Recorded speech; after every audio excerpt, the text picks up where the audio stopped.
Baik, perkenalkan nama saya Wilmin Cuciara, mahasiswa Universitas Nusa Cendana dari jurusan Sosiologi semester 6 kelas A dengan NIM 1803030029. Pada kesempatan video kali ini saya akan membahas sebuah buku yang berjudul The Politics of Horror atau Politik Horor sebagai tugas dari mata kuliah Sosiologi Politik. Baik, bagian pertama yang akan saya bahas di sini adalah tentang mimpi buruk Amerika, pemilik kuburan, domba iblis, wanita iblis, dan kadal orang-orang. Slogan untuk film thriller pada tahun 1978, George Romero, Dawn of the Dark Pro menyatakan, ketika tidak ada lagi ruang di neraka, orang mati akan berjalan di bumi. Dengan pemilih zombie, klaim zombie, ide zombie, zombie ekonomi, situs zombie, PIC zombie, keterpihakan zombie, zombie iklan, kampanye zombie, strategi militer, kontra zombie, dan wabah zombie. Tampaknya kita sedang dalam masa fajar politik. Dan pada bulan-bulan menjelang pemilihan presiden 2016, berita organisasi membanggakan tentang pemilih yang lebih rendah dari 2 kejahatan, dan outlet media dari Al Jazeera hingga majalah Self dibahas pengaruh dan dampak ketakutan dalam pemilu. Di sini menurut Kate Weber, pemilih pada kenyataannya yang dimotivasi oleh rasa takut, khususnya takut mati, dengan teori manajemen, teori menunjukkan hubungan kematian, arti penting, dan preferensi untuk kandidat yang lebih konservatif secara ideologis. Davis Alteide mengamati, penggunaan rasa takut yang meluas adalah bagian dari sosial konstruksi realitas di zaman modern. Kekhawatiran yang diartikulasikan dari masyarakat kontemporer terkait dengan isu-isu seperti teror, kerusakan budaya, dan invasi dengan tema-tema yang menakutkan, kemiskinan, penularan, dan kekacauan kekerasan.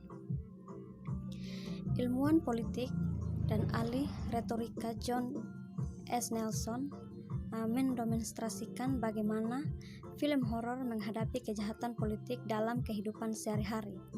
Dalam Terror Monster, Jeffrey Jerome Cohen menunjukkan bahwa budaya dapat dibaca dan dibawa berdiri dari monster yang mereka ciptakan. Sosiologi Avery Gordon bergema ide ini dengan mendefinisikan menghantui sebagai salah satu cara di mana sistem yang kasar, kekuasaan membuat diri mereka dikenal ketika kekerasan sosial yang tertekan atau tidak terselesaikan menurut keadilan. Di sini simbol-simbol yang luar biasa dari apokaliptik, akibat dia hingga sinepatik Calikampi semakin terwujud dalam wawancara politik, dari komunikasi kampanye ke drama demokrasi. Fenomena ini tidak dapat luput dari perhatian. Dan pada tahun 2000, Glenn Wery Cardone, Jr. mengungkapkan penggunaan bentuk budaya populer dalam iklan politik, termasuk kebangkitan audiovisual, film horor, dan kepekaan produksi thriller.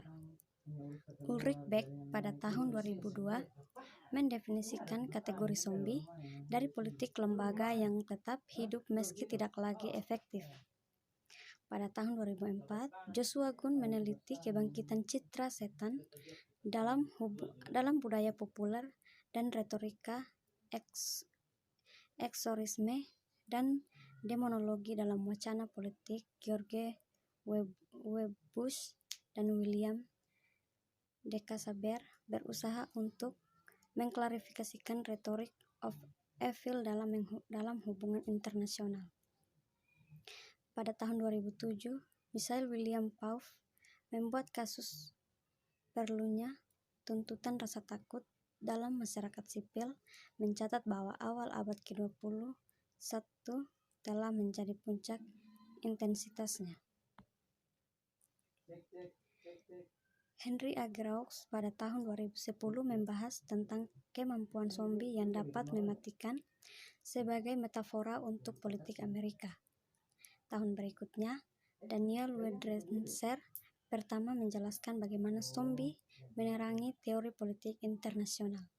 Dan pada tahun 2014, Jason J. Morissette membahas produksi bahaya dan metafora zombie dalam wacana seputar terorisme global. Dan pada tahun 2017 kemudian mengamati fenomena demokrasi zombie atau yang populer penarikan dari politik. Banyak dari pekerjaan ini yang menunjukkan bagaimana metafora undead membantu publik memahami wacana politik yang menyerukan kejahatan tersembunyi di mangsa ketakutan utama.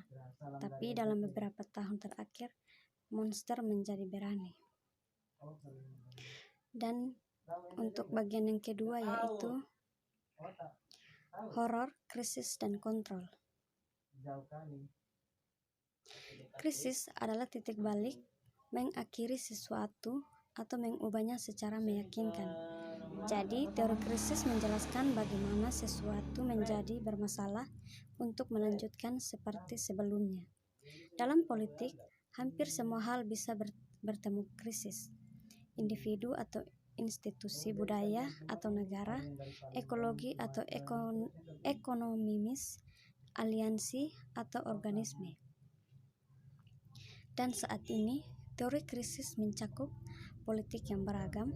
Yang terkenal adalah hasil kerja kaum Marxis Frankfurt, tetapi mereka memiliki banyak teman di Friedrich Nietzsche, Max Weber, Martin Heidegger, Carl Jung, Karl Jaspers, Hannah Arendt, Albert Camus, Michael Foucault, Robert Pinsky, dan Wendell Berry. Teori krisis membangkitkan kelas-kelas yang korup, kehancuran ekologi, bentrokan peradaban demokrasi, disfungsional, masyarakat distopia, perang kronis, berhala palsu, ekonomi yang tidak adil, kebijakan yang hilang, nilai-nilai terdegradasi, teknologi yang merusak, rezim yang tidak sah, dan lebih buruk lagi. Jadi, tersembunyi atau meliputi ancaman yang gagal kami tangani. Horor populer bergabung dengan teori krisis dalam menghadapi taruhannya yang bisa besar, sering jiwa bahkan dunia. Tantangannya adalah menghadapi dan mengalahkan kejahatan, dan melalui negeri kita belajar untuk melihat kejahatan segera dan dengan terampil. Dengan demikian, saham horor tema teori krisis, kategori umum membuat sedikit pengertian saat ini peristiwa ketakutan yang menjadi-jadi. Teori krisis membuat argumen horor bercerita. Teori krisis membahas peran intelektual horor mencapai warga. Teori krisis dapat menunjukkan rasionalisme yang tidak mampu memahami keadaan darurat. Teori krisis mengabstraksikan pola penjelasan. Horor juga konkret menjadi rincian yang dapat ditindaklanjuti. Teori krisis mendukung bisnis sebagai untuk menunjukkan peradaban. Horor juga mempersonalisasikan krisis melalui simbol. Di sini saya menjelaskan bagaimana Stephen King dan Peter Straub. Kengerian mereka menambah konsep filosofi dengan provokatif, simbol yang berbicara kepada kita sebagai orang biasa. Berfokus pada karya awal mereka, saya berpendapat bahwa King dan Straub melakukan teori krisis dengan cara horor psikolog yang seringkali melibatkan menghadapi fakta tentang diri kita atau orang lain yang menyimpan fakta-fakta mengerikan dari kesadaran penuh. Contoh yang bagus adalah Strawberry Spring Milking, di mana narator secara bertahan menemukan bahwa dia adalah seorang pembunuh psikotik. Namun hal ini dulu menghadapi dalam kengerian politik. Jadi bagi saya, karya raja di sini hanya bisa disaingi oleh Straub S. Reaksi publik di tahun-tahun awal Nixon dan Trump menunjukkan bahwa banyak orang Amerika menolak pengakuan, mengingat presiden mereka mungkin melakukan banyak hal kejahatan besar. Raja menghadapi kenyataan ini di The Dead Zone, sementara Novel Straub menghadapi kengerian perang Vietnam. Mungkin sekian materi yang dapat saya bahas pada video kali ini. Terima kasih.